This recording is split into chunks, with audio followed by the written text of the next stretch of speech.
When my billionaire grandfather died, everyone in my family expected me to inherit millions. Instead, his lawyer handed me the keys to a 12-year-old used car. I remember standing in that office in Milwaukee, staring at the small manila envelope in my hands, waiting for someone to tell me it was a mistake. It had to be a mistake. My grandfather, Walter Hensley, built an empire from nothing. Real estate, manufacturing, a private investment firm that managed more money than some small countries. He owned 5 homes, a jet, a garage full of cars that cost more than most people's houses, and he left me a Toyota. There has to be something else, I said, my voice cracking in a way I hated. A house. Stocks. Anything. The lawyer, a thin man named Mr. Dawes who had worked for my grandfather for over 20 years, folded his hands on the desk and looked at me with an expression I couldn't quite place. Sympathy, maybe, or something closer to knowing. This was his explicit instruction, Ms. Reyes, he said. The car goes to you. Nothing else has been left in your name. I'm Delaney Reyes, 29 years old, a graphic designer barely keeping up with rent in a 1-bedroom apartment outside Green Bay, and apparently the only grandchild my billionaire grandfather decided was worth exactly 1 used car. My cousins didn't hide their reactions. Marcus, the oldest grandchild and the one who'd spent the last decade cozying up to Grandpa Walter at every family dinner, actually laughed when he heard. Not a cruel laugh, more of a disbelieving one, like he couldn't process his good fortune fast enough to stay polite. A car, he said, shaking his head. Delaney got a car. He inherited 40% of the family holding company. My Aunt Carol got 3 properties and a seat on the board. Even my second cousin, who barely visited Grandpa Walter more than twice a year, walked away with a trust fund that would set her up for life. Me. A 12-year-old Toyota Camry with over 140,000 miles on it, sitting in the back corner of Grandpa's garage like it had been forgotten there. I want to tell you I handled it with grace. I didn't. I went home that night and cried until I couldn't breathe, not because I cared about the money. Okay, maybe partly because I cared about the money, but because I couldn't understand why. My grandfather and I had been close. Closer than he was with any of the others, if I'm honest. Sunday dinners at his lake house. Long phone calls where he'd ask about my work, my life, my opinions on things that mattered to him. He used to tell me I reminded him of himself at my age. Stubborn, watchful, unwilling to take things at face value. So why would a man like that, a man who noticed everything, leave me nothing but an old car? It took me almost 3 weeks to work up the nerve to go pick it up. Part of me wanted to leave it in that garage forever, a monument to whatever I'd apparently done wrong. But eventually curiosity, or maybe stubbornness, the same stubbornness he used to praise, got the better of me.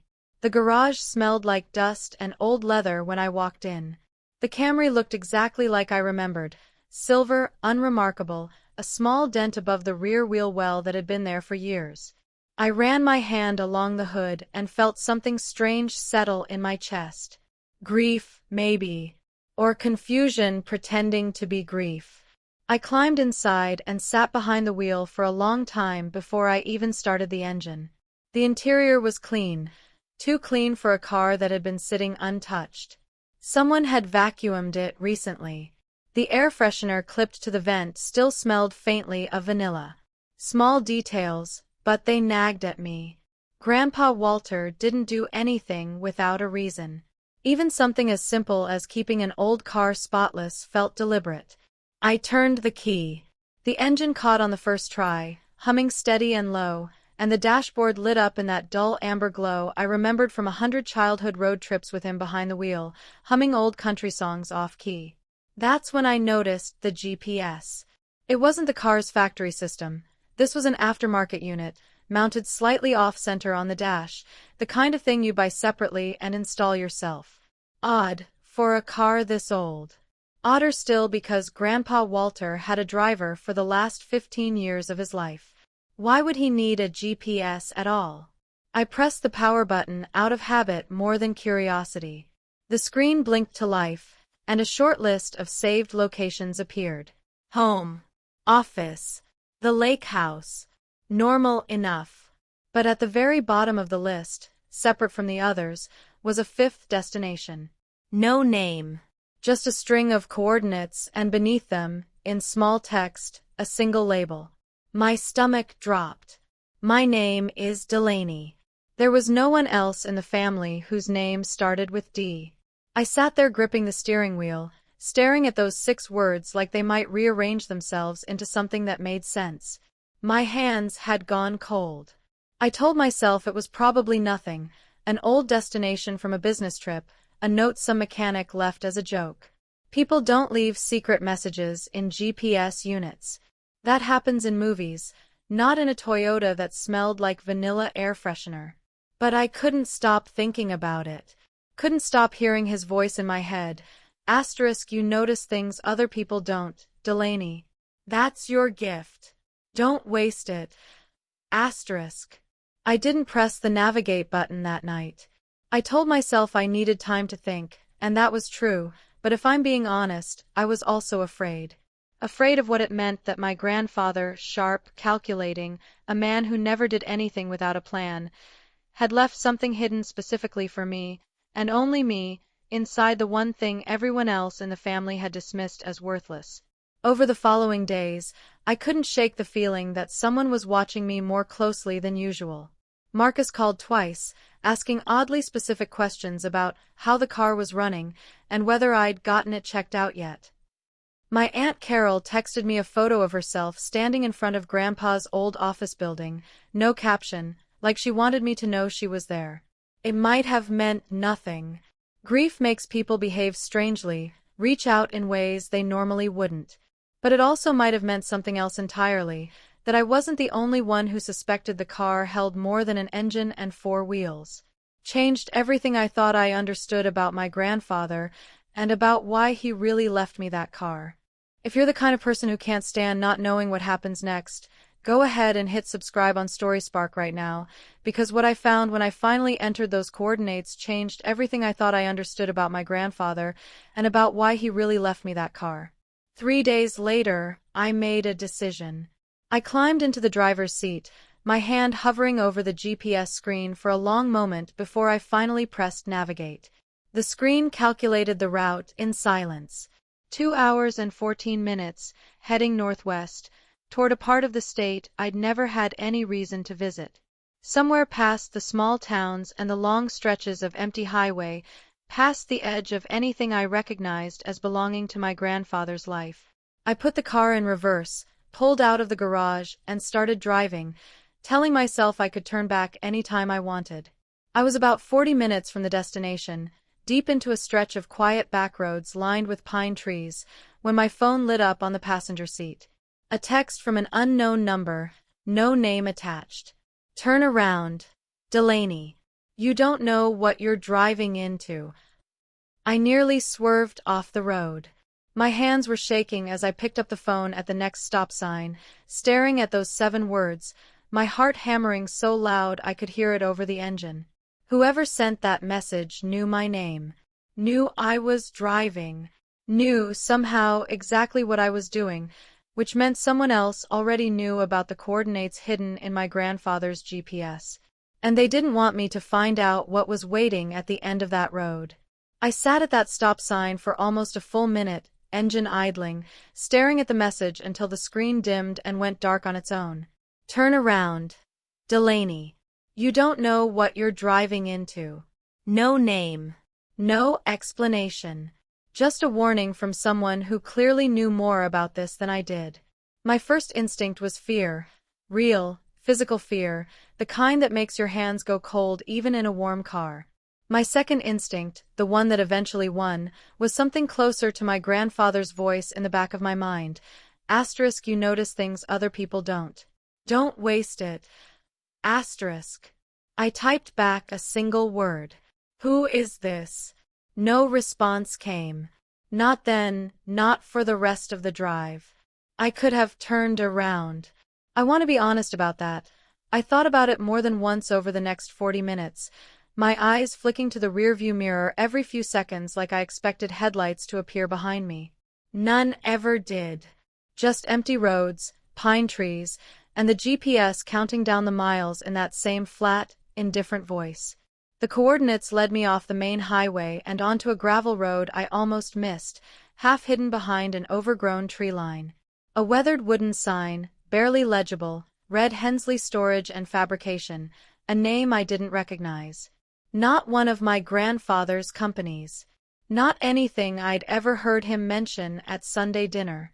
I parked in front of a long metal building, corrugated steel gone rust orange with age, windows boarded over. It looked abandoned. Forgotten, the way the car itself had looked forgotten in that garage. Except it wasn't forgotten. Someone had been maintaining it. The gravel lot had fresh tire tracks.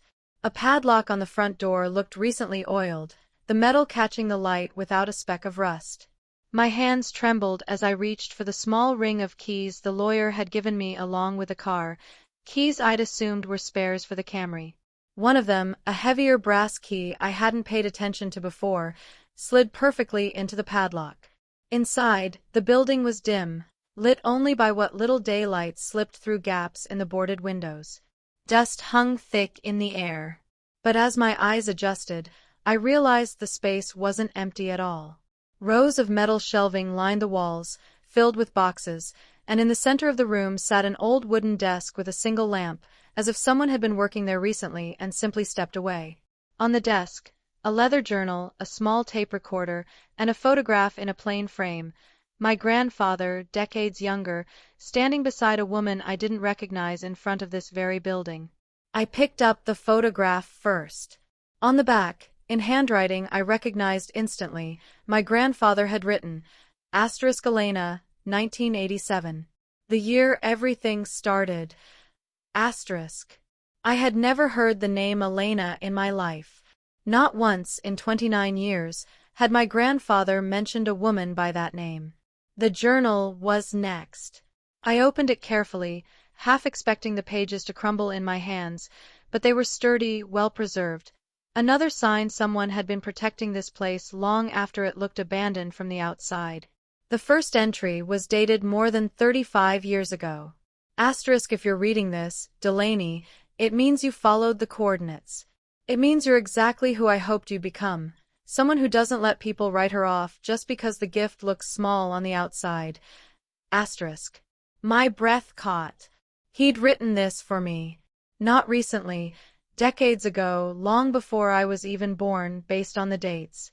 Which meant he'd been planning this, in some form, since before my birth. I kept reading. The early entries were business notes, mundane at first, inventory lists, supplier contacts, records for a small fabrication company Grandpa Walter had apparently started quietly on the side, years before Hensley Holdings became the empire everyone knew. But as I flipped further in, the entries changed. Personal. Guarded. He wrote about Elena, a partner, a confidant, someone who had helped him build this smaller, separate piece of his life away from the family and the board members and the public version of himself everyone else knew. Elena believed something I've never said out loud to anyone else in the family, that the company I built for everyone to see isn't the one that matters most. This place, what she and I built here, this is the part of me nobody gets to touch. Not the board. Not the shareholders. Not even the people who share my last name. I didn't understand yet what this place really was. But I understood, with a growing unease, that my grandfather had kept an entire separate life hidden for decades, one nobody in the family had ever known existed. The tape recorder sat untouched beside the journal, a single cassette already loaded inside. My hands shook as I pressed play. His voice filled the room, older than in the journal entries, closer to how I remembered him. Delaney. If you're hearing this, it means the lawyers followed my instructions, and you were curious enough, or stubborn enough, to actually drive out here. Good. That tells me I made the right choice. A pause. Papers shuffling somewhere in the recording, like he'd been sitting at that same desk when he made it. There are things about this family you don't know yet. Things I kept buried because the people closest to me, people who share my blood, decided a long time ago that my money mattered more than my name. I built something here, away from all of it, that I never let them find. And I need you to understand why I chose you to find it instead. The recording cut off abruptly mid-sentence, like the tape had simply run out or been stopped on purpose. I sat there in the dim light for a long moment, heart pounding, surrounded by boxes of a life my grandfather had hidden from everyone who thought they knew him best. That's when I heard it. Gravel crunching outside. A car door closing, quiet and careful, like whoever it was didn't want to be heard.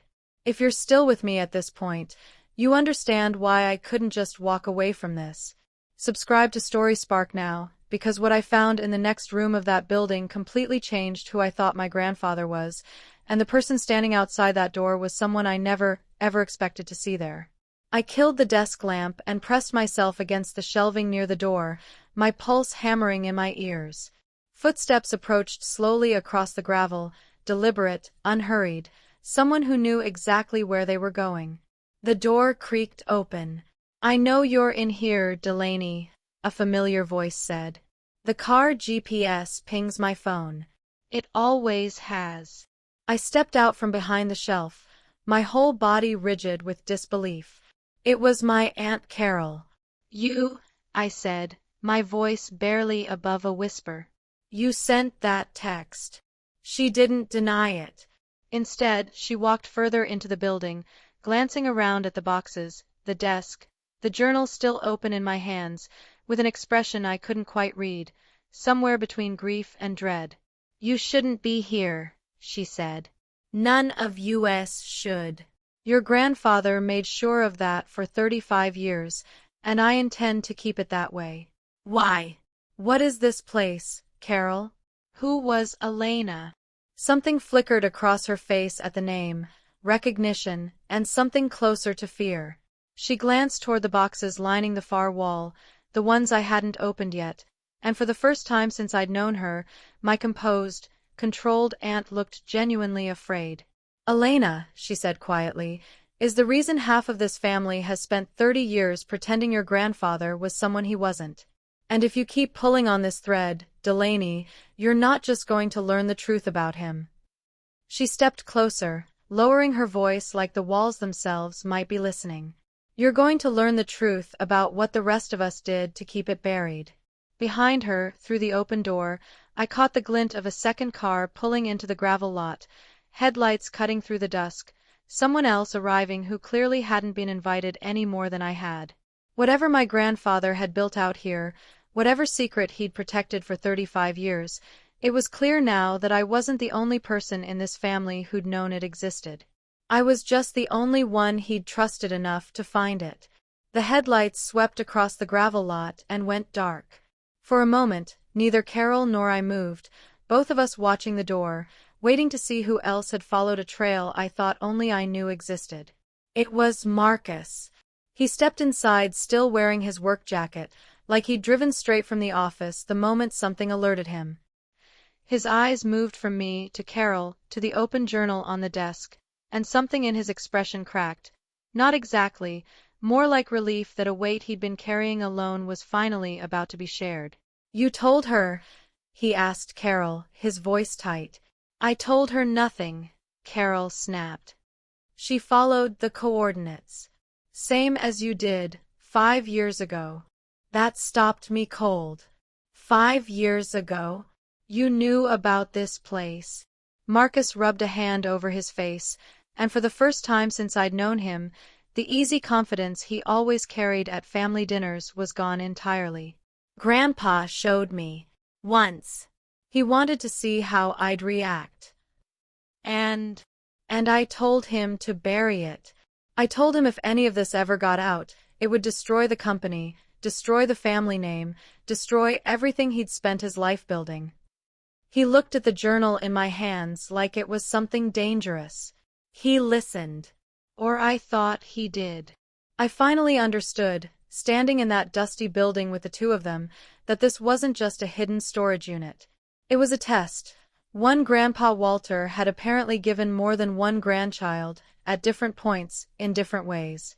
Marcus had failed him, whatever it was. Or maybe he'd simply chosen differently than my grandfather had hoped. Then tell me what it actually is, I said. All of it. No more half answers. Carol exchanged a long look with Marcus, some silent negotiation passing between them, before she finally walked to the boxes along the far wall and pulled the lid off one, revealing stacks of documents inside. Corporate filings, older than I could fully process at a glance, all bearing a company name I didn't recognize. Vance Fabrication and Trust. Elena Vance, Carol said quietly. Your grandfather's first business partner. Before Hensley Holdings ever existed, before any of the empire you grew up hearing about, there was this, a small fabrication company he built with her in the early 80s. They were close. Closer than the family ever wanted to admit. Were they together? I asked. For a while, Marcus said. But that's not the part that matters. What matters is what happened after. Carol pulled a second folder from the box, this one thinner, and held it out to me. Inside were adoption records, decades old, alongside a birth certificate with a name that made the room tilt sideways around me. Daniel Vance. Elena had a son, Carol said. Your grandfather's son. Before he married your grandmother. Before any of us existed. I stared at the papers, my mind struggling to fit this new person into a family tree I thought I understood completely. Where is he? Where's Daniel now? He doesn't know, Marcus said quietly. That's the part your grandfather never resolved. Elena raised him alone, and your grandfather paid for everything from a distance. This building, the trust, a fabrication business that quietly employed Daniel for years without him ever knowing who really owned it. Grandpa protected him, but he never told him the truth. I finally understood the deeper shape of what Grandpa Walter had built out here, and why it had taken him 35 years to decide who deserved to find it. This wasn't about hidden money or a secret fortune, not really. It was about a son he'd never publicly claimed, and a family that had spent decades quietly guarding a secret that could unravel everything the moment it came to light. Why me? I asked. Why not tell Dad, or one of the others? Why leave this for me to find in a used car? Carol's expression softened, just slightly. Because you're the only one of us who ever asked him hard questions and actually waited for the answers. He used to say that about you. That you didn't flinch from things that made other people uncomfortable. I picked the tape recorder back up, my hands steadier now than they'd been an hour earlier, and pressed play, hoping there was more. There was. If you've made it this far, Delaney, then you already know the parts of me the rest of the family spent years trying to erase. I'm not proud of everything I did. I let fear keep me from doing right by Daniel for far too long. But I trust you to finish what I couldn't. Find him. Tell him the truth, if you decide that's the right thing to do. The car was never really about a car. It was about who would care enough to keep driving, even after being told to turn back. This time on purpose, the tape running out into silence. I looked up at Carol and Marcus, both of them watching me with an unfamiliar kind of uncertainty, as if the decision about what happened next genuinely belonged to me now, and not to either of them. So what happens now? I asked. If I decide to find him? Then the family finds out everything, Carol said. The board finds out. It becomes public, eventually. Nothing stays buried forever once you start digging. She hesitated. Some of us have spent a long time protecting the name Hensley. I won't pretend that doesn't matter to me. And if I don't, then it stays exactly like it's been for 35 years, Marcus said. Buried. Safe. And a man out there never learns who his father really was.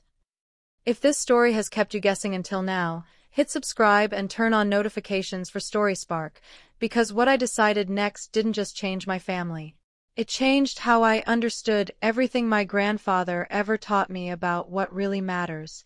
I didn't answer them right away. Instead, I walked back to the desk, set the journal down gently, and thought about every Sunday dinner, every phone call, every moment my grandfather had spent teaching me to notice things other people overlooked. He hadn't left me a fortune because he didn't think I needed rescuing. He'd left me a decision because he trusted me to make it honestly, without the weight of inheritance or reputation clouding my judgment the way it clearly had for everyone else in that room. "I'm going to find him," I said finally.